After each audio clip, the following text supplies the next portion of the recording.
Saudações, pessoal, é um prazer estar aqui novamente com vocês, aqui na Faculdade de Ciências Médicas da Santa Casa de São Paulo, com o Dr. Marco Aurélio Safadi, falar um pouco do coronavírus, da Covid-19 e trazer informação para vocês de qualidade. Pensando nisso, né, que vocês notaram que nas últimas lives, nas últimas falas nossas, sempre estamos guardando uma distância maior do que a normal, de 1,5 m, 2 metros, todos nós usando um álcool em gel, o pessoal que está aqui na gravação está sempre de máscara. Eu acho que é obrigação de todos, e principalmente nossa, por ser uma instituição ligada, né, à medicina, à ciência de modo geral, ter esses cuidados todos. Doutor, primeiro, muito obrigado mais uma vez por estar aqui com a gente, né, trazendo informações. A primeira dúvida que surge ainda é como surgiu o vírus. E a gente ouve de tudo na internet, né, nos programas de televisão, etc. Muitos dizendo, né, que esse vírus foi criado em laboratório e surge toda uma questão conspiratória muito forte. E por outro lado, né, outros vão dizer o seguinte, que o vírus você não controla, ele nasce na natureza. A sua visão como cientista, né, como pesquisador, como infectologista e como pediatra, qual é? Esse vírus surgiu no laboratório? Dá para provar que ele surgiu no laboratório? Bom, primeiro, muito obrigado pelo convite, a oportunidade de mais uma vez estar aqui. Eu acho que está completando provavelmente quase 2 meses da nossa primeira vinda aqui, né, bem no início da pandemia, e uma das coisas que eu quis deixar claro naquela ocasião e que eu vou reforçar hoje é que ainda há lacunas, vamos dizer, no conhecimento em relação a esse vírus. Acho que é muito importante que a gente tenha humildade na hora de expor as nossas opiniões, aquilo que é baseado em evidências e aquilo que é fruto pura da opinião de muitos experts no assunto. Então, acho que esse é um ponto crucial na nossa conversa aqui. Eu vou tentar deixar claro aquilo que vamos dizer, os fatos que já são concretos em relação ao conhecimento e aquilo que a gente ainda está construindo, né, uma quantidade de informações que nos permita fazer recomendações, diretrizes e afirmações embasadas, né, na evidência científica. Então, a sua primeira pergunta é muito importante, Oscar, né, em relação a essas teorias conspiratórias. A gente tem ouvido bastante em relação a isso e eu vou dar a minha opinião, né, nesse tema. Eu acho que a gente tem condições, sim, de identificar, a partir das informações genéticas do vírus, né, da sua composição genômica, traçar, vamos dizer, a origem do vírus. E eu estou convencido daquilo que eu li, que esse não é um vírus criado em laboratório, e eu digo por quê. A gente tem pelo menos 2 publicações muito fortes nesse sentido. Ambas são publicações da Nature, que é uma revista muito importante, em que foi feita um rastreamento da informação genética do vírus, e que nos mostra que a sequência genética desse vírus, ela não guarda plausibilidade com uma sequência genética que poderia ter sido concebida em laboratório. Esse é o primeiro ponto. O segundo ponto é que há uma identidade muito grande genética desse vírus com um coronavírus que circulava em morcegos e que, vamos dizer, cruzou espécies para agora se tornar um vírus patogênico para o ser humano e de transmissão no ser humano. E este vírus se valeu de um hospedeiro intermediário para isso, um mamífero, e só a gente ainda não tem clareza em qual é esse hospedeiro intermediário que funcionou como ponte entre os morcegos, o coronavírus que circulava em morcegos, e esse agora novo coronavírus, o SARS-CoV-2. A gente tem uma identidade desse SARS-CoV-2 com o coronavírus de morcegos de mais de 90%, 95%, né? Ou seja, ele é muito parecido, mas sofreu algumas alterações, e o mapeamento dessas alterações nos mostra que isso ocorreu na natureza e não em laboratório. Então, esta é a minha opinião, baseado nas evidências científicas que a gente tem no momento. Paralelamente a isso, vale aqui um comentário que fez até parte do editorial que eu escrevi há pouco para o Jornal de Pediatria, né, sobre o surgimento desse vírus e as características do vírus.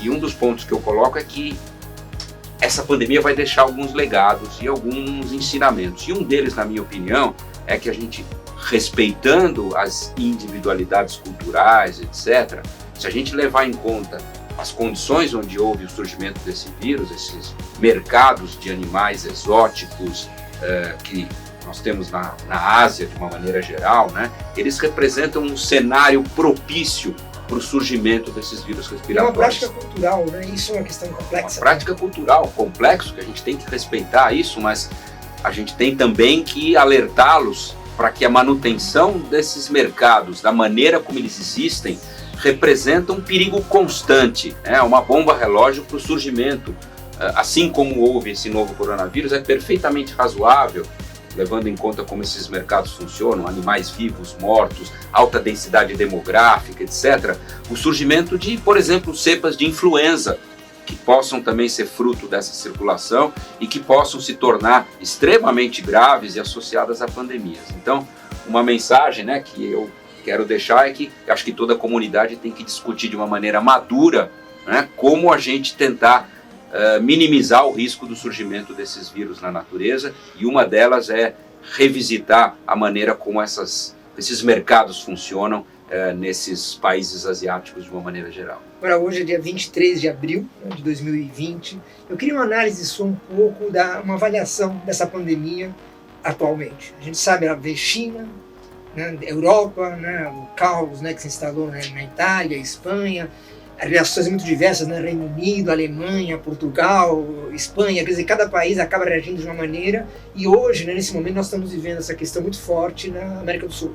Estados Unidos também, né, com uma mortandade, né, me parece que significativa. Equador, né, a situação, a gente vê as imagens, realmente é melancólico o que vem acontecendo. E hoje, né, 23 de abril, Brasil. Como um pouco a sua visão, né, como médico, dessa disseminação da pandemia e um pouco, né, claro que não é um exercício de adivinhação, mas é um pouco a sua visão como cientista, quer dizer, para onde a gente caminha na sua visão? Eu acho que a gente já tem dados sólidos, né, de circulação, a gente aprendeu algumas coisas, né, que são inequívocas.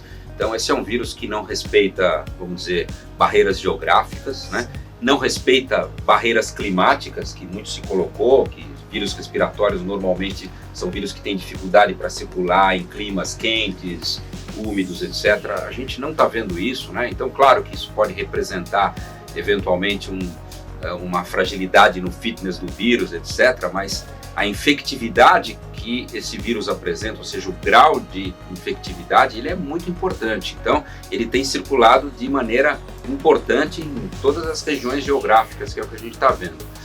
Muitos colocam, mas os dados de tal país mostram um número de casos muito pequeno em comparação com o outro, o que fez de diferente, nesse país o número de casos gerou uma mortalidade muito grande, o outro país com o mesmo número de casos teve menos mortes. A primeira coisa é ter muita cautela na hora de comparar a situação nos diversos países. Então, há individualidades e peculiaridades que não nos permitem comparar as situações de uma maneira muito clara. Primeiro porque alguns países implementaram medidas de vigilância muito rigorosas, Oscar, que implicam na testagem ampla da população ao primeiro sinal ou sintoma sugestivo de doença. E isso, obviamente, permite que nesses locais você tenha um reconhecimento muito mais precoce da circulação do vírus, permite, isso é crucial que as pessoas entendam, que você implemente medidas de isolamento muito mais efetivas. Então, vou dar um exemplo para as pessoas entenderem. Nós estamos aqui em 3 pessoas, vamos dizer que amanhã eu comece a apresentar sintomas da doença. Vá a um posto de saúde, onde eu encontre nesse posto de saúde a possibilidade de me testar. Algo que nesse momento no Brasil, infelizmente, a gente não tem, porque o teste está restrito aos casos graves. Eu sabendo do meu diagnóstico, sendo testado e sabendo do meu diagnóstico, eu óbvio que vou ter outra postura em relação a como eu vou me comportar. Eu tenho uma tendência muito maior a respeitar aquela quarentena que é necessária nesses casos. Eu vou poder rastrear todos aqueles que estiveram em contato comigo. Então eu vou ligar para a pessoa que almoçou comigo, etc., no hospital, ou para você. Olha, Oscar, eu estou com a doença, então, portanto, ontem, quando nós estivemos juntos, eu potencialmente poderia estar transmitindo. Isso gera um grau de alerta nos seus contatos, na sua família, no seu domicílio, que vai minimizar a transmissão a partir desse momento. Então, os países que implementaram essa testagem ampla se valeram dessas informações. Alguns países têm uma vigilância muito intensa, monitoram a atividade daqueles casos que são identificados, eles seguem esses pacientes dia a dia, algo que outros países não conseguem fazer, infelizmente, como o nosso. Nós não temos como testar todo mundo. Nesse momento, a disponibilidade de testes aqui no Brasil logo se restringiu aos casos mais graves, o que era razoável naquele momento em função da indisponibilidade de testes. Então, esse é um primeiro aspecto que nos limita muito o poder de comparar o que acontece num país com outro. Outro ponto importante é entender a pirâmide populacional desses países. Então, os países da Europa, do velho mundo, vamos dizer assim, são países que têm um percentual da população importante acima de 60 anos. Por exemplo, a Itália tem entre 25% e 30% da sua população acima de 60 anos. O Brasil, por exemplo, tem metade desses índices da Itália. Então nós temos 14% da nossa população acima de 60 anos, que é mais ou menos o que acontece nos países do Novo Mundo, países que ainda não tiveram, vamos dizer, condições de melhorar socialmente, economicamente. Então tem taxas de natalidade mais altas, mortalidade mais alta nos idosos. Então tem uma pirâmide populacional diferente. A gente sabe que essa é uma doença que tem um impacto de mortalidade maior em idosos. Portanto, é evidente que em países que, caso fossem exatamente iguais, exceto com essa pirâmide populacional diferente, teriam impactos diferentes. Então eu acho que a gente tem que ter muito cuidado. As condições climáticas, que de alguma forma podem eventualmente impactar, há muitas variáveis envolvidas. Então, ao se comparar situações, você tem que ser justo e procurar comparar aquilo que é passível de comparação, né? Não dá para você comparar situações de países de continentes diversos, com momentos diferentes da circulação, onde medidas diferentes foram implementadas. Então, esse é um primeiro ponto. Mas eu acho que a situação epidemiológica mostra, como eu disse, que é um vírus que tem alta infectividade. Aqueles países que implementaram essas medidas de testagem ampla, eles se valeram muito disso, foram medidas exitosas no sentido de tentar minimizar o impacto da circulação do vírus. Essa é uma experiência clara de êxito. Uma segunda experiência exitosa no sentido de disseminação desse vírus, o uso das máscaras. Então o uso das máscaras se mostrou, essa é uma das coisas que nós aprendemos com essa pandemia, que a gente tinha dúvida. Culturalmente, os países asiáticos, há muitos anos, fruto das experiências que eles tiveram com o outro SARS, com influenza aviária, etc., eles têm o hábito de usar máscara, naturalmente, mesmo quando eles não estão doentes. Eles saem cultural, de máscaras, é totalmente cultural, que alguns até ironizavam isso.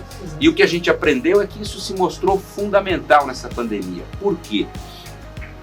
Esse é um vírus que tem a sua transmissão precípua através das gotículas respiratórias. Então, ao falar, ao tossir, ao espirrar, nós transmitimos esse vírus. Não há nenhuma dúvida hoje, das evidências que a gente acumulou, que essa é a principal forma de transmissão. A gente tem visto, e essa é a nossa experiência dos casos que eu tenho visto, assim, clusters, aglomerados familiares. Então, quando um familiar tem, os outros acabam tendo clusters laborais no trabalho, né, de aglomerações, de festas, etc. Então, a transmissibilidade ela é principalmente através de pessoa para pessoa, pelas gotículas respiratórias. Então, o que acontece é que muitos indivíduos transmitem o vírus e se infectam sem saber que estão infectados. São os assintomáticos. Mas a despeito de serem assintomáticos, eles podem transmitir o vírus aos seus contatos. E mesmo aqueles que apresentam sintomas, a gente já tem evidências que antes do início dos sintomas, eles já muitas vezes estão transmitindo o vírus. Então, se você institui o hábito do uso das máscaras, você consegue dessa forma, talvez muito mais importante do que proteger o indivíduo que está usando a máscara, diminuir a transmissão do vírus na comunidade, porque o indivíduo ao usar a máscara, se ele estiver infectado, mesmo que ele não saiba, o uso da máscara funciona como uma barreira para a transmissão do vírus. Então é algo bastante efetivo que a gente teve condição de documentar, são experiências exitosas que a gente tem que incorporar, vamos dizer, nessa nossa análise. E por último, claro, a implementação dessas medidas de isolamento, né? Então, os países que se valeram das medidas de isolamento tiveram, vamos dizer, uma possibilidade, quando implementadas de maneira oportuna, e isso é importante, né? No momento certo elas têm que ser implantadas, tiveram a oportunidade de se valer de maneira benéfica dessa experiência. Tem muita informação desencontrada, né? Muitos têm colocado, a Suécia não fez o isolamento. Bom, não é justo comparar a situação da Suécia com os Estados Unidos, a Europa, Essa o Brasil. É totalmente diferente. É justo comparar a Suécia com os demais países nórdicos, concorda? São pirâmides populacionais similares, clima similar, densidade demográfica similar, educação da população similar, compreensão das medidas. E se a gente comparar a situação da Suécia com, e eu fiz isso, Islândia, Finlândia, Noruega e Dinamarca, que são outros países nórdicos muito parecidos para a gente poder comparar, e utilizar como parâmetro de comparação o número de mortes por milhão de indivíduos, que creio que seja o mais justo para comparar, porque número de casos, cada um tem muitas vezes uma vigilância diferente. Se a gente olhar o número de mortes por milhão, que é menos sujeito a vieses, desses 5 países, o de pior performance disparado foi a Suécia. A Suécia tem aproximadamente 200 mortes por milhão de indivíduos. Esses outros 4 países têm entre 25 e 60 mortes por milhão de indivíduos. É uma diferença muito significativa. Muito significativa. É, em média, 4, 5 vezes superior o número de mortes por milhão. Ainda assim, a Suécia tem uma condição favorável quando você compara com outros países. Mas, claro, eles têm um nível de compreensão, uma densidade demográfica, uma situação que coloca eles num outro patamar. Por isso que eu acho que é importante comparar com países que sejam pares, né, em termos de comparação. E esses outros países tiveram medidas mais rígidas, né, de isolamento implementadas de uma forma mais oportuna. Então, a mensagem é que a gente tem que ter cautela na interpretação desses dados. Agora, falando de dados, o senhor começou a mencionar agora a questão da letalidade. Uhum. Esse também é um número, né, que cada fonte que a gente ouve, pela mídia, etc., cada um tem uma opinião sobre isso. Qual que é a sua visão científica? Letalidade, quer dizer, qual que é a sua visão? Inclusive comparando, né, a gente tem influenza, tem gripe, qual que é a sua conexão possível? É um bom ponto, né? E eu não mudei minha opinião desde o início em relação a isso. Eu venho falando sempre que a letalidade que a gente vem informando não é, na nossa opinião, a real letalidade dessa doença. Por um motivo muito simples, Oscar.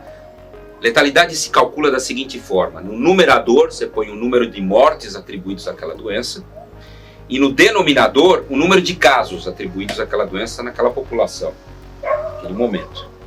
Então o numerador ele é razoável que ele seja pouco sujeito a vieses, porque é morte, e morte a gente tem uma tendência à subnotificação, hein? Em países como os nossos aqui, claramente a subnotificação. Indivíduos que morrem e que você não consegue confirmar que foi morte por essa doença, porque não houve possibilidade muitas vezes nem de testar esses indivíduos. Mas é um número mais próximo da realidade. Agora, o denominador, que é o número de casos, evidentemente tem um viés aí. O número de casos hoje que a gente reporta no Brasil são os casos que internam no hospital, são casos de síndrome respiratória grave. Eles são uma fração do verdadeiro número de casos. A gente não está incluindo aí os assintomáticos, a gente não está incluindo aí aqueles que têm formas leves, que não são passíveis de serem identificadas, que uma vez incluídas, trariam um aumento significativo do denominador e reduziriam o seu cálculo de letalidade. Então a letalidade que hoje, aqui no Brasil, é de mais ou menos 7%, e no mundo tem sido na média de 7%, seguramente cairia pelo menos em 10 vezes. Então eu acredito que a letalidade final, a hora que a gente tiver condição de fazer um estudo de soroprevalência, soroprevalência vai ver na população quantos se infectaram e quantos de fato naquela época de circulação do vírus morreram. Aí a gente vai poder responder qual é a letalidade, ou pelo menos mais próximo disso. Em minha opinião, ela deve ser menor do que 1%, quando a gente tiver a possibilidade de realmente identificar todos aqueles que se expuseram ao vírus. Até hoje, Oscar, a gente não tem clareza na verdadeira letalidade da influenza. A gente não consegue ter dados robustos de letalidade, a gente tem dados de mortalidade, que significa mortes de acordo com o número de habitantes daquela população.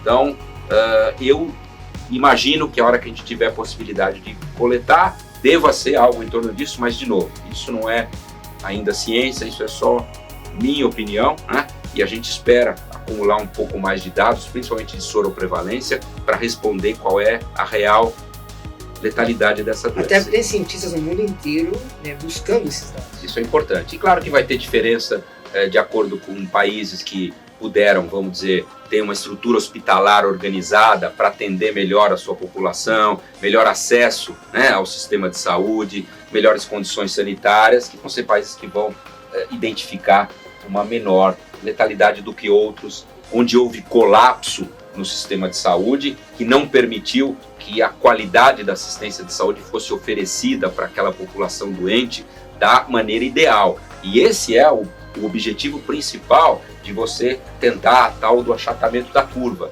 né? O objetivo não é reduzir o número total de infectados, que provavelmente vai ser talvez no final muito similar. O objetivo é não gerar o colapso que comprometa o atendimento à saúde. E aí eu acho que o Brasil e outros países onde a circulação foi posterior está se valendo, está se beneficiando. A gente teve mais tempo que os outros países na Europa, por exemplo, para se preparar, para estabelecer medidas que pudessem ampliar a nossa rede de saúde, equipar melhor a nossa rede de saúde, que talvez outros países não tiveram esse tempo. E entre os legados, voltando, eu vou voltar nisso na nossa conversa hoje várias vezes, espero que esse seja um legado dessa pandemia. A importância de você ter um sistema de saúde público forte, robusto, preparado para atender a população. Os últimos governantes que passaram aí pela presidência, pelo governo, etc., e não vou entrar na seara de detalhes, mas eu acho que eles esqueceram ao longo das últimas décadas de ter uma atenção devida à saúde pública. Então, o investimento na saúde pública de qualidade é fundamental, a exemplo do investimento na educação. Então, são dois pilares que constroem uma nação forte. E acho que isso, vamos dizer, que isso sirva de legado dessa pandemia. Infelizmente, dessa forma, claro. A importância de você ter investimento em saúde pública que possa reduzir essas desigualdades sociais que a gente tem no nosso país, né? E que num momento como esse mostram a sua face, às vezes de uma maneira mais dramática. Agora, falando de sistema de saúde como um todo, doutor, a questão dos grupos de risco. O senhor falou mais especificamente dos idosos, né? Rapidamente agora. Vamos tentar refletir um pouco os grupos de risco e como que a máscara é importante, como que os álcool em gel é importante. Acho que passar essa mensagem novamente é fundamental. Perfeito, grupos de risco, quer dizer, qual que é a sua visão? A gente já aprendeu o suficiente para identificar que alguns grupos de risco que a gente supunha no início se confirmaram claramente como grupos de risco, outros ainda faltam mais evidências. Então, vamos lá. Essa é uma doença que claramente tem um impacto maior de acordo com o aumento da idade. Então, aqueles indivíduos mais velhos têm uma tendência maior a complicações, isso independente de comorbidades. Então, só o fato de você ter mais idade já representa um risco. Isso não quer dizer que um jovem não possa ter um quadro grave. Então, isso tem que ficar muito claro para as pessoas que nos escutam. Há casos graves em jovens, há casos graves em crianças, né? Que as crianças foram, de certa forma, poupadas do mesmo impacto que os adultos. Mas há casos graves em crianças. Eu já tratei várias crianças que tiveram, vamos dizer, uma forma... Mas é a exceção. São casos pontuais. A gente tem visto uma concentração maior de complicações acima de 50, 60 anos, principalmente. Em relação a comorbidades, isso agrega, vamos dizer, no sentido de maior risco. Quando você acumula mais de um fator de risco, quanto maior o número de fatores de risco se acumula, maior a chance de complicações. Diabetes se mostrou muito importante como fator de risco. Eu estou falando de diabetes do adulto, né? A diabetes tipo 2. Hipertensão se mostrou claramente um fator de risco, outras doenças cardiovasculares, pneumopatias algumas, ainda há dúvida sobre a asma, né? Mas alguns apontam, outros não têm tanta clareza. Algumas situações de imunocomprometimento, de imunossupressão, como câncer, outras enfermidades que levam à imunossupressão, uso de terapêutica imunossupressora, apontam alguns quadros como de potencial risco, mas não tão importantes como os primeiros que eu citei aqui. Obesidade mórbida, então aqueles que têm índice de massa corpórea muito importantes. Aliás, vale aqui um comentário, entre os mais jovens, o principal fator de risco para a mortalidade, em alguns levantamentos, tem sido a obesidade mórbida. Existe uma correlação? Existe uma correlação. Eu acho que a obesidade representa um processo inflamatório que de alguma forma aumenta o risco desses indivíduos. Então tem algumas teorias para tentar explicar por que esses grupos de risco se identificaram, mas ainda não há conclusões sólidas na literatura, a expressão do receptor desse vírus possa estar implicada, a mudança da regulação desses receptores com o uso desses medicamentos. Então tem uma série de fatores que estão sendo ainda avaliados para responder isso, mas o que a gente pode dizer para você é que esses são os principais, vamos dizer, de forma geral, grupos de risco identificados, com a ressalva de que, a despeito da gente ver casos mais graves em adultos que em crianças, as crianças de certa forma têm sido alvo de quadros muito mais leves, há exceções à regra. E há casos graves em jovens, há casos graves em crianças. E, da mesma forma, há casos muito leves em idosos. Então, a gente vê idosos de 70, 75 anos que, felizmente, fazem formas leves. Então, tudo isso ocorre, mas o que a gente tem sólido é uma informação que vem desde o início, que confirma que a chance maior de complicação são nos idosos e nos indivíduos com essas comorbidades que a gente citou. Agora, isso nos leva a pensar um pouco nos exames. Também é um tema muito debatido, muitas opiniões, né, muito chute, inclusive. Acho que é um dos temas que mais tem chute é a questão do exame. Então, o que existe de concreto em termos de exame? Excelente, né? Eu acho que a gente está aprendendo ainda e os exames estão sendo construídos, muitas vezes sem uma validação adequada. Então eu vou compartilhar um pouco da experiência da literatura e a nossa experiência, porque a gente já tem aí a circulação do vírus, né, desde o final de fevereiro, já estamos acompanhando pacientes, etc. Então você pode dividir os testes em, grosso modo, 2 tipos de testes. Testes que tentam detectar a presença do vírus ou do material genético do vírus, a gente chama de testes virológicos, e que, portanto, têm que ser utilizados na fase aguda da doença.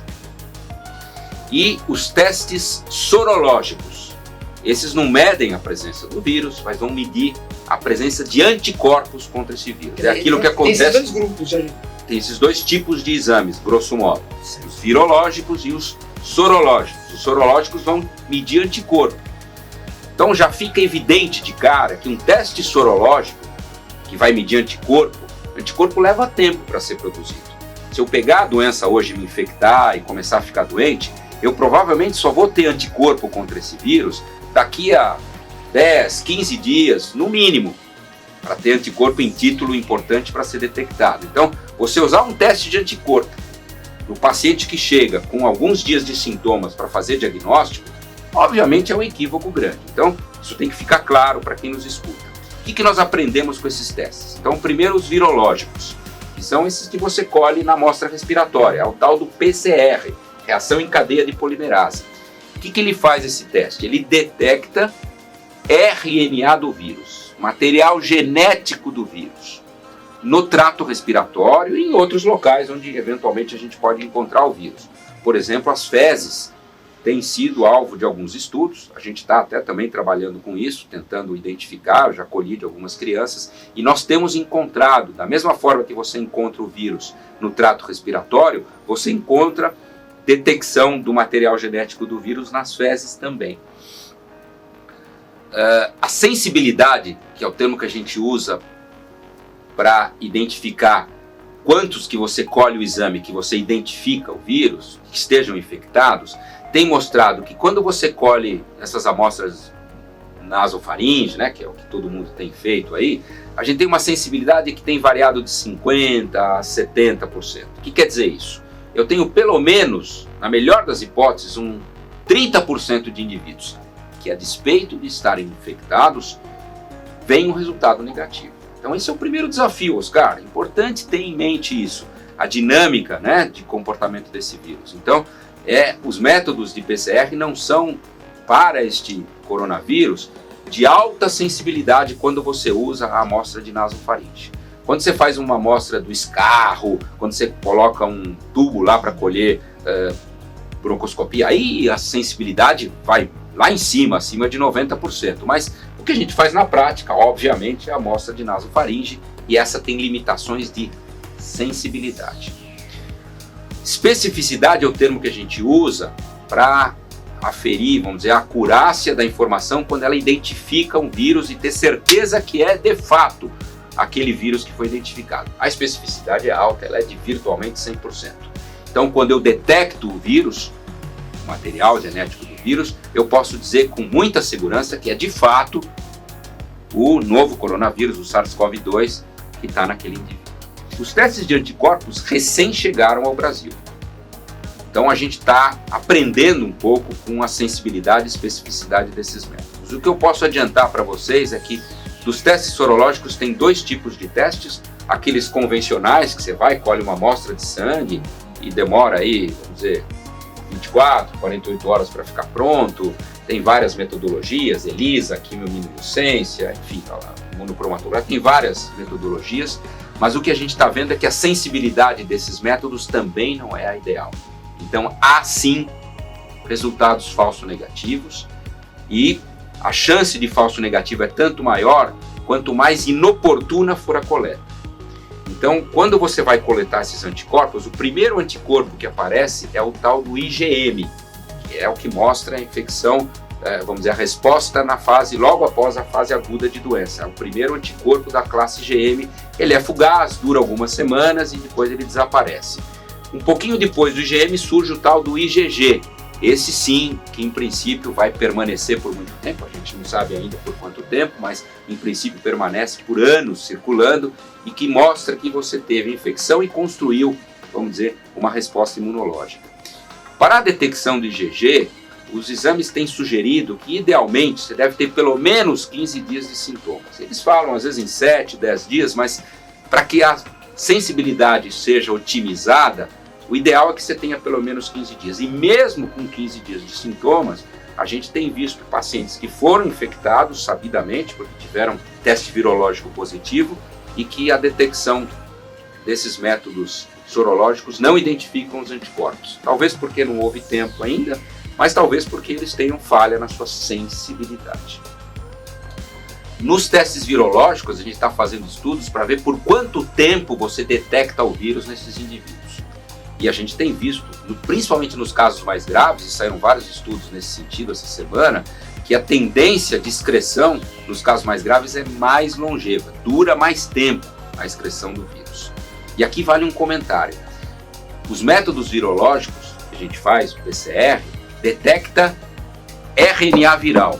Não necessariamente ele identifica que é um material viável do vírus do ponto de vista de transmissão. O que eu quero dizer é que quando você detecta o RNA viral, não necessariamente significa que esse indivíduo ainda está transmitindo. Mas é plausível que isso ocorra. Então, como os exames de viabilidade não são execuíveis na prática, porque são muito caros, poucos laboratórios podem fazer, a gente admite que um indivíduo que tem RNA viral detectável, é plausível que ele ainda esteja transmitindo. Mas essa é uma informação que não é exatamente assim, né? Então é importante que as pessoas compreendam isso também. E tem os testes rápidos que estão chegando até moleculares, amostra respiratória, devem chegar ao Brasil esse mês. Acho que eles vão agregar muito valor para a possibilidade de manejo dos casos, né, no dia a dia. E uma última mensagem em relação aos testes que eu queria deixar aqui, que tem se discutido muito, é o indivíduo que vai lá, faz a sua sorologia e vem IgG positivo.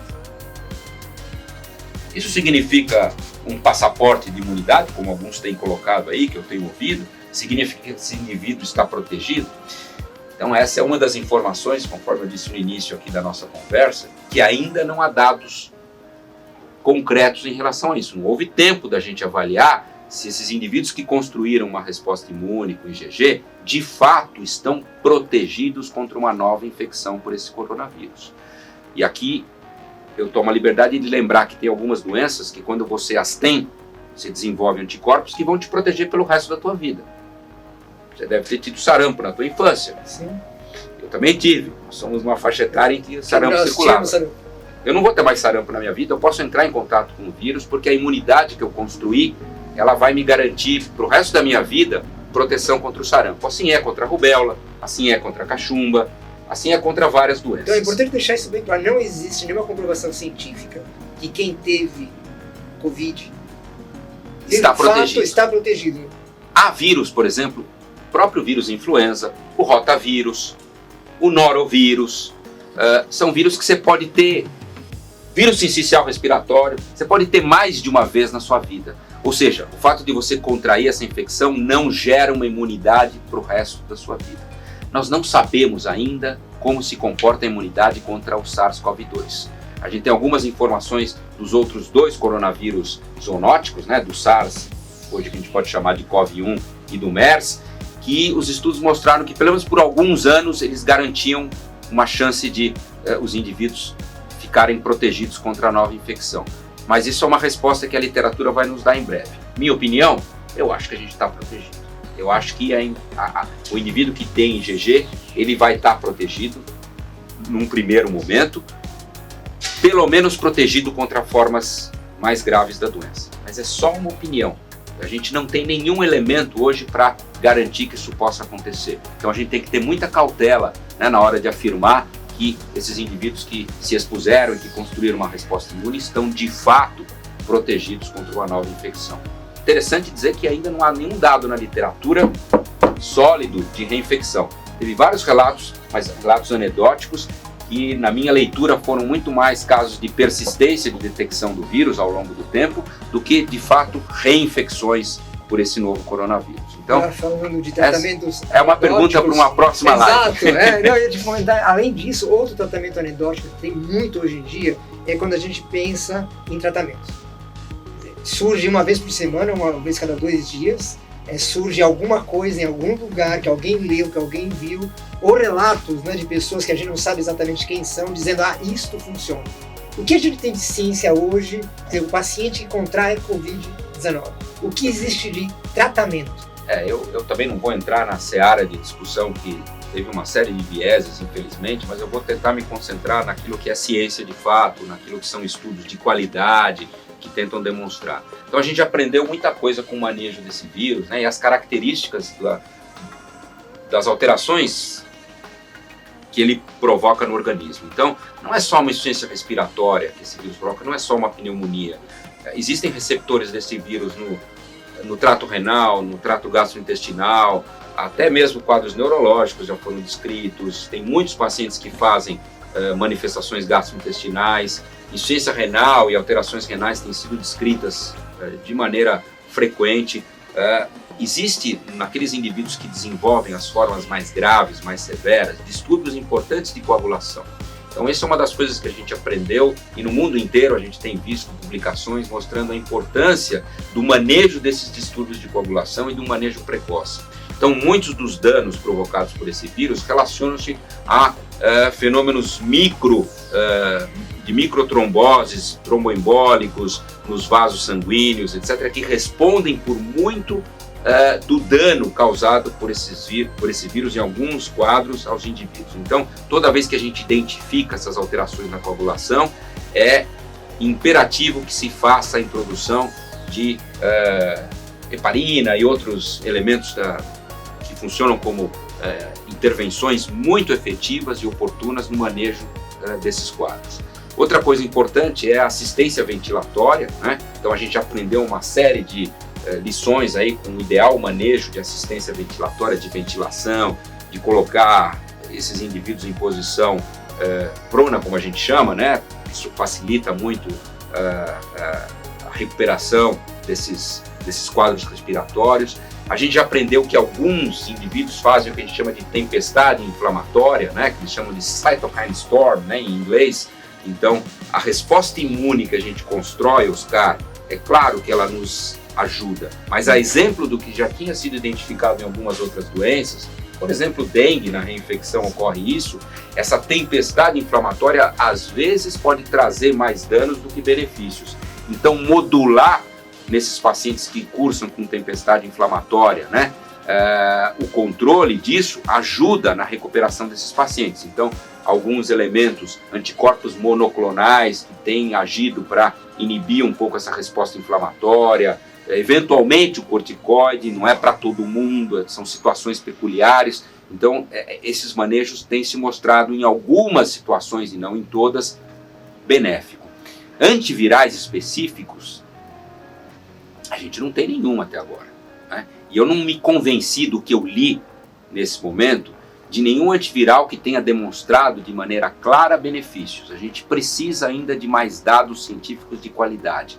E esses dados só vão poder ser gerados por pesquisas feitas com protocolos bem documentados em comitês de éticas médicas, etc. E não fruto, como eu tenho infelizmente visto, da experiência pessoal anedótica de alguns indivíduos que colocam, eu estou fazendo isso e está sendo maravilhoso. Ciência não é assim. Ciência se faz com documentação científica desses dados, que sejam fruto da análise dos seus pares, né, alvo de críticas que construam algo de maneira positiva. Então, a gente está tentando construir isso, mas eu estou dizendo aqui que até o momento eu não vi, especificamente dos antivirais, a mesma eficácia de intervenção que essas outras modalidades que eu citei, né? Isso sim, a gente já tem dados sólidos na ventilação, no manejo dos distúrbios de coagulação, no manejo da reação inflamatória, isso a gente já tem dados mais sólidos, mas antivirais específicos ainda estão em estudo. O mais famoso aí, que não é exatamente um antiviral, é uma associação de uma droga que se usa como antimalárico, uma droga para doenças autoimunes, junto com um macrolídeo, que é um antimicrobiano. Tem bons dados in vitro, a exemplo de muitas intervenções que têm ótimos dados in vitro, mas que são desastrosas em vivo. Então, a gente tem que ter cautela. Eu ainda não vi nenhum dado que tenha me convencido que esses recursos terapêuticos são de fato, mudam ou alteram o prognóstico dessa doença. Eu não estou dizendo que não funcionam. Eles podem sim funcionar e é provável que a gente lance mão desses medicamentos nesse momento quando eu tiver um paciente grave. Quando eu tiver uma criança grave, eu acho até razoável que eu lance mão. Mas dados da literatura a gente ainda não tem. Então essas iniciativas que você vai fazer individualmente têm que ser bem documentadas, tem que ter uma participação da família, né, nessa decisão de instituir drogas para as quais a gente não tem ainda uma comprovação clara de benefício.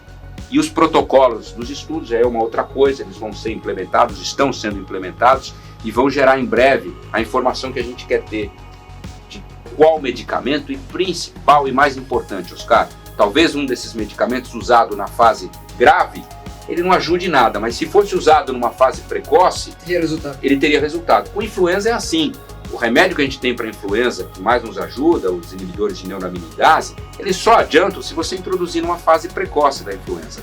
A gente não sabe com esse novo coronavírus como funciona, mas pode ser que algumas das intervenções que tenham fracassado, porque foram introduzidas em pacientes graves, se introduzidas precocemente, podem ser que mudem o cenário. Mas para isso, a gente tem que ter estudos que mostrem que introduzir precocemente também não traz mais danos do que benefícios, levando em conta que é uma doença que se for introduzir precoce, 80%, 90% dos que têm a doença, tem formas que não vão precisar de um hospital, de uma UTI. Então, a gente tem que ter muita parcimônia nesse momento em relação a essas novas intervenções. Agora, nessa mesma direção, só completando o teu raciocínio, é a questão da vacina. Perfeito. Eu acho que aí completa bem o teu raciocínio, né? Ou seja, e como infectologista, acho que é um universo que você conhece muito bem. Essa é uma área que é a minha área, sua área. É a minha área de trabalho mais forte. Vacina, né? Também, a gente, estamos pesquisando no Reino Unido, estão pesquisando, imagino, né? Todos os grandes laboratórios do mundo, né? Estão atrás da vacina, né? Corporações públicas, corporações privadas. Quais são as dificuldades de uma vacina? Um momento sem precedentes no desenvolvimento de uma vacina, né? Nunca houve uma situação como essa. Primeiro, para quem está nos escutando entender, o desenvolvimento de uma vacina, Oscar, a partir da criação de um antígeno, de uma plataforma, ela leva 10 anos para ser licenciada. Em média, leva 5 a 10 anos, em média. Aqui, a gente vai ter uma situação única. Primeiro, já havia plataformas de vacina sendo desenvolvidas para o MERS e para o SARS-CoV-1. São vírus parecidos. Isso vai nos ajudar muito, porque a gente vai se valer da experiência que já existia com a plataforma para essas doenças, para inserir o SARS-CoV-2 nessas plataformas. Então isso nos ajuda muito a ganhar tempo. Segundo, quando eu disse sem precedentes, é que a gente está vendo um esforço mundial de instituições públicas e privadas como eu nunca vi. A gente tem duas gigantes da indústria farmacêutica que se juntaram para desenvolver algo que eu nunca vi no mundo da vacina. Duas competidoras, né, que se juntaram para desenvolver uma vacina, que é uma coisa realmente sem precedentes. Eu acho que isso cria uma perspectiva de que, caso os estudos caminhem de maneira favorável, a gente tem uma vacina num prazo recorde, provavelmente o ano que vem. As vacinas já estão em estudos. A gente já está utilizando a vacina em seres humanos. Algumas plataformas de vacina. Tem vacinas que usam o RNA mensageiro, para que as pessoas entendam, é como se eu inserisse a informação genética responsável pela codificação de uma determinada proteína do vírus nessa vacina. Então, como eu insiro essa informação genética, quem recebe essa vacina com essa expressão vai desenvolver um anticorpo para aquela partícula do vírus que a gente tem identificado, que é o spike, né? Que a gente tem identificado como uma partícula que pode nos proteger dessa infecção. Então, tem vacinas que estão usando adjuvantes, que são substâncias que melhoram, otimizam nossa resposta imune. Tem inúmeras plataformas de vacina com DNA, vacinas de vírus vivo atenuado, vacinas de vírus inativado. Tem aí dezenas de plataformas sendo desenvolvidas. E já muitas delas em fase de pesquisa em seres humanos. Mas aí você tem que pesquisar. Basta ter a vacina está até pronta aí sendo pesquisada. Mas eu preciso saber, primeiro, se ela desencadeia uma resposta imune. Segundo, se essa resposta imune que ela desencadeia me protege de fato contra a doença, ou como aconteceu com algumas vacinas que foram tentadas e ao invés de proteger a resposta imune, quando ele entrava em contato com o vírus, atrapalhava, criava a doença mais grave. Se ela é segura, os eventos adversos dessa vacina. Se ela tem, vamos dizer, uma persistência de proteção. Então, todas essas informações estão sendo coletadas em tempo recorde. Mas isso não é da noite para o dia, isso leva tempo. Então, acredito que a gente tenha boas notícias para o ano que vem, se tudo der certo. E eu, particularmente, sou mais esperançoso em relação à vacina do que a um antiviral específico. A gente tem muita dificuldade em identificar antivirais eficientes para doenças respiratórias por vírus. Até hoje, a única que tem aí é para influenza, né? E mesmo para outras infecções virais, a gente tem bons remédios para hepatite, a gente tem bons remédios para HIV, mas para muitas das outras infecções, a gente tem uma carência de bons antivirais. Então, eu sou mais cético em relação a um antiviral específico para esse vírus do que em relação a uma vacina. Sou mais esperançoso com a vacina. Até lá, a gente já vai ter criado um pool de indivíduos infectados que, caso a gente comprove que ter a infecção te confere proteção, isso vai ser muito importante, porque esse pool de indivíduos infectados contribuem para a chamada imunidade coletiva. O que quer dizer isso? Quando o vírus entra numa comunidade, se ele encontra boa parte daquela comunidade protegida desse vírus, ele não vai encontrar a mesma facilidade de transmissão. Isso vai criar barreiras, obstáculos para a infectividade do vírus. E a hora que você cria barreiras importantes, claro que para criar uma barreira importante você tem que ter, a gente estima aí pelo menos 2/3, 3/4 da população protegida, esse vírus perde o seu papel e o seu poder de infectividade, fica manso e interrompe a sua transmissão. É o que acontece para várias doenças. Agora, é possível mutações nesse processo? Que essa é uma outra questão que surge. Até o momento, Oscar, não houve a detecção de mutações importantes que tenham relevância do ponto de vista clínico. Já identificaram algumas variantes, né, do vírus, mas não houve detecção. Ele é um vírus relativamente estável até o momento, né?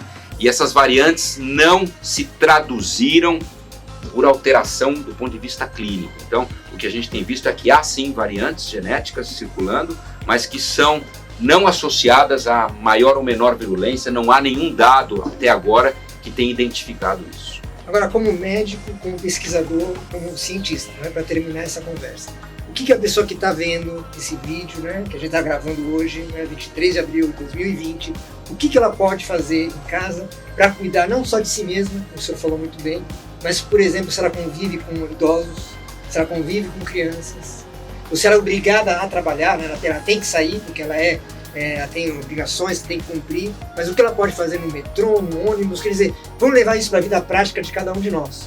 E acho que essa é uma situação também, de certa maneira, inédita, né? A gente não era treinado a pensar que eu posso estar transmitindo algo que não é só, eu posso ser assintomático, quer dizer, eu posso estar feliz e contente, mas eu posso estar transmitindo para outras pessoas. A gente vai viver várias fases a partir de agora, né? Então, claro que essas medidas de isolamento são medidas restritivas muito graves do ponto de vista da economia, da saúde mental das pessoas. É óbvio que não há como você manter isso por muito tempo, então vai ter que a partir de agora, identificando algumas condições. Isso é importante, não é assim como a gente fala, né, ao bel prazer do indivíduo que está lá, abre tudo, etc. Não pode ser feito dessa forma. Infelizmente, a gente tem visto informações que são que trazem muito dano a esse momento, a esse processo, né? Então, as medidas de relaxamento restritivas têm que ser implementadas com muita delicadeza, parcimônia, estratégia e inteligência. Você tem que identificar o local. Claro, num país como o nosso, as situações são diversas, então não há necessidade de medidas que você faz para São Paulo que sejam pertinentes a outros locais. Então você tem que identificar o momento da epidemia, você tem que se valer de dados, e para isso é importante testar a população, para você poder entender o momento epidemiológico sem vieses, né, sem falhas na vigilância, e tentar, vamos dizer, permitir uma reabertura escalonada, desde que o momento epidemiológico seja adequado para isso e que não coloque em risco a população. Então, vão ter que se criar o que a gente chama do novo normal, né, como tem se falado. Então, algumas atividades que outrora eram atividades do nosso dia a dia deixarão de existir, na minha opinião, num primeiro momento. Não é razoável você imaginar, por exemplo, um congresso científico onde as pessoas se aglomerem. Não é razoável você imaginar aglomerações de festivais, eventos esportivos. A gente vai ter que criar alternativas. Os próprios restaurantes que funcionavam com aglomeração de pessoas, a gente vai ter que criar cenários que permitam que essas modalidades funcionem, mas de uma forma inteligente num primeiro momento, até que a gente tenha o controle, até que a gente tenha... Quer dizer, uma nova ordem se configura. Uma nova ordem se configura, isso é importante. Estimular o trabalho em casa na medida do possível, isso tudo tem que ser feito, vamos dizer, de uma maneira sensata e inteligente. E, respondendo a tua pergunta, né, tendo em mente que o foco tem que ser, de fato, você, de alguma forma, blindar aqueles indivíduos de maior risco. Então, é como eu disse, é uma doença de transmissão, é uma infecção que se transmite basicamente respiratória, né? Os fômites participam, etc., mas é principalmente essa a forma de transmissão. Então, criar as barreiras necessárias para preservar esses idosos, esses indivíduos de maior risco, na medida do possível, né? Nós temos que encontrar elementos para preservar esses indivíduos. E retomar as atividades que são essenciais, né? Que a gente não pode negligenciar. As vacinas têm que ser... A criança não pode deixar de tomar vacina, não podemos fragilizar nossas coberturas vacinais, senão vão voltar doenças que a gente está controlando, que são muito piores que essa. Não pode relaxar isso. As pessoas que estão com sintomas e sinais de alguma doença que as preocupem, elas devem procurar assistência médica. Não é porque a gente tem esse cenário que o indivíduo é para ficar com dor no peito dentro de casa, ou dor abdominal. Quer dizer, pode ser um infarto, pode ser uma apendicite, pode ser uma pneumonia. Essas doenças continuam acontecendo. Então, esses indivíduos têm que procurar assistência médica, né, na medida do possível. Então, a ideia é criar uma nova ordem com sensatez, com equilíbrio, né, e com inteligência. E claro que a gente necessita, nesse momento, de interromper essas discussões que a gente tem visto aí, que só nos atrapalham, né, do ponto de vista de mensagens conflitantes. Um dos maiores danos que a gente percebe, além das mensagens conflitantes, são essa inundação de fake news, né, nas mídias sociais, etc. Então, procurar identificar as notícias que são não baseadas em achismos, né, mas baseadas em evidências científicas. Então, tentar identificar aquilo que, de fato, é uma informação de qualidade, de sites que sejam confiáveis. Checar as fontes, antes de ficar... Eu vejo aí as pessoas replicando, às vezes, coisas que não foram embasadas suficientemente, informações. Então, antes de apregoar aí a salvação da lavoura e a descoberta da cura, etc., a gente tem que ter cautela, né? E essas descobertas, desde que sejam pautadas em evidências científicas, vão nos ajudar muito, né? Mas informação de qualidade é uma mensagem importante nesse momento. Pessoal, espero que vocês tenham gostado da nossa conversa. Dr. Marco Aurélio, muito obrigado mais uma vez por estar aqui com a gente, levando essa informação de qualidade e levando também essa reflexão. Acho que é um momento de ação, claro, sem dúvida, mas também um momento de reflexão sobre muita coisa que nós fazemos em termos de saúde, em termos de educação, em termos de ensino. Eu acho que... E em termos de comportamento, se você me permite também, né, como última mensagem, Oscar, ainda voltando, a gente falou várias vezes aqui na nossa conversa sobre legados, né? E um legado que não é utópico, mas que eu acho que é importante que fique, né, depois dessa pandemia, é o legado da solidariedade, né, da mensagem de atenção ao próximo e de procurar, no futuro, os governantes investirem naquilo que é necessário para construir uma nação melhor, que são os pilares da educação e da saúde, né, para minimizar essas desigualdades sociais que tanto afetam nossa população e que em momentos como esse mostram a sua face de uma maneira, mais dramática. Então, espero que a gente tenha como legado disso tudo, né, a importância da solidariedade, da atenção e do resgate dos valores importantes do ser humano. Vamos cuidar uns dos outros. É isso aí. Muito obrigado. Pessoal, muito obrigado. Até a próxima.